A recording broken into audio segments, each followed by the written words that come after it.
मित्रांनो, स्वयंपाकघरात हा फोटो नक्की लावावा. या फोटोने घराचे रक्षण होते आणि संकटे आपल्या घरापासून दूर राहतात. मित्रांनो, आपल्या बऱ्याचशा लोकांची समस्या असते की आमच्या घरात अन्न, धान्य, पैसा पुरत नाही, टिकत नाही. खूप पैसा खर्च होतो, पैसा थांबत नाही, पाण्यासारखा पैसा वाहतो. किंवा धान्य, अन्न हे सुद्धा टिकत नाही. किराणा भरला लगेच संपतो. कशामुळे? पैशासाठी आपण लक्ष्मीची पूजन करतो, पण आपण अन्न, धान्य याची बरकत होण्यासाठी आपण अन्नपूर्णेला पूजतो का? तुमच्या घरात अन्नपूर्णा मातेची मूर्ती आहे का?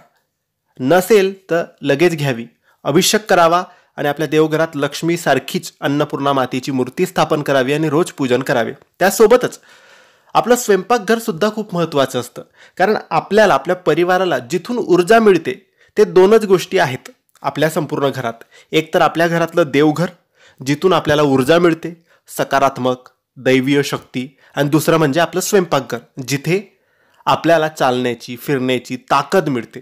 आपण जेवतो आणि त्या जेवणातच जर दैवीय शक्ती, सकारात्मकता असेल, अद्भुत शक्ती असेल, तर आपण ताजे तवाने आणि चांगल्या प्रकारे उत्कृष्ट राहू, निरोगी राहू.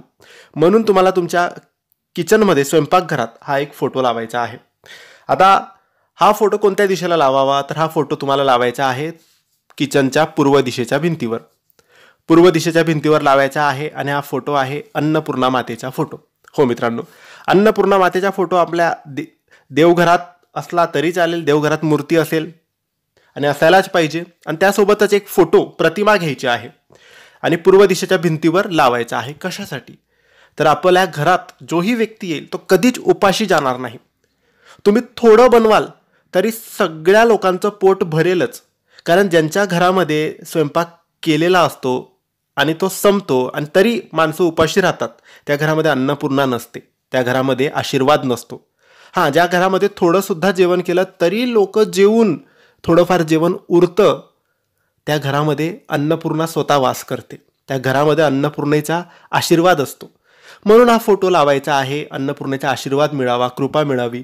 आपल्या घरातलं अन्नधान्य कधीच कमी व्हायला नको. पैसा तर असतोच मित्रांनो, पैसानेच आपण अन्नधान्य विकत घेतो, पण जे आपण आणतो, साठवून ठेवतो, काही काही लोकांच्या घरात कीड लागते, धनुरे पडतात, किडे पडतात गव्हामध्ये, तांदळामध्ये, हे सुद्धा असते. नासाचं नाश होतो आपल्या अन्नधान्याचा.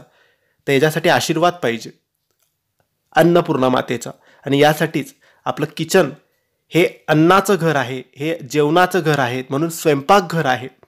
तर या घरावर, या रूमवर, या स्वयंपाकघरावर जर अन्नपूर्णेचा आशीर्वाद झाला तर अन्नधान्याची कमी तर कधी राहणारच नाही, पण जो स्वयंपाक होईल तो पण खूप चविष्ट होईल आणि सकारात्मकता त्याच्यामध्ये असेल. म्हणून हा फोटो तुम्ही नक्की लावायचा आहे. आणि माहिती आवडली असेल तर लाईक आणि शेअर करा. काही प्रश्न असतील तर कमेंट्सद्वारे विचारा आणि आमच्या चॅनलला सबस्क्राईब करायला विसरू नका. धन्यवाद. श्री स्वामी समर्थ.